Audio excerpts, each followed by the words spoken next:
Hello बच्चों, let's read the question first. The question states, if carbon dioxide concentration increases in blood, then breathing will.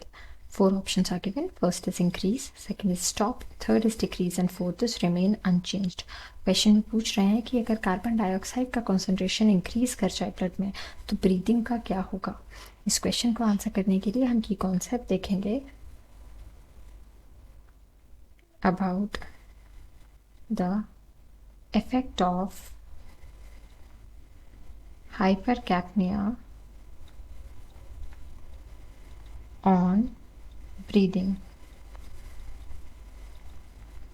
So basically, when the concentration of carbon dioxide increases more than normal level, then the condition is called hypercapnia, and this actually has an effect on breathing. तो होता क्या है कि हमारे blood में एक bicarbonate carbon dioxide buffer management होता है. तो इससे होता क्या है कि एक इसमें रिएक्शन अगर हम देखें जो हमारी बॉडी में होती है, तो उसमें क्या होता है कि जब कार्बन डाइऑक्साइड वाटर के साथ मिलता है तो एक कार्बोनिक एसिड बनाता है which is H2CO3, and this carbonic acid is a weak acid. We'll write it down, carbonic acid. So this is a weak acid and this actually gets dissociated with H plus and HCO3 which is the bicarbonate ions.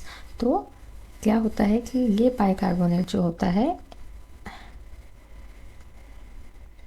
इसकी वजह से ये acid क्योंकि dissociate हो जाता है, इसकी वजह से एसिडिटी नहीं होती ब्लड में.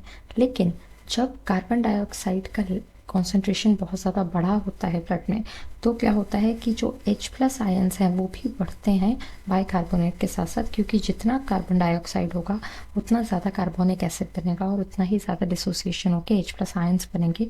तो इससे एसिडोसिस के चांसेस होंगे. अब जब एसिडोसिस हो जाएगा तो एक्स्ट्रा जो कार्बन डाइऑक्साइड है उसको क्लियर आउट करने के लिए जो हमारा रेस्पिरेटरी सेंटर है वो सिग्नल्स देगा मसल्स को, और जो रेस्पिरेशन है या फिर हम कहेंगे ब्रीदिंग रेट विल इंक्रीज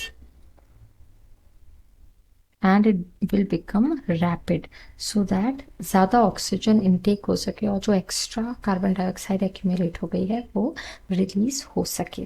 तो यही हमारे क्वेश्चन का आंसर होगा कि जो हमारा ब्रीदिंग रेट है वो बढ़ जाएगा. तो हम क्वेश्चन में ऑप्शंस देखते हैं. फर्स्ट ऑप्शन में ही हमें हमारा करेक्ट आंसर मिल रहा है that the breathing will increase. So the final answer is option number A. Hope you understood it well. All the best.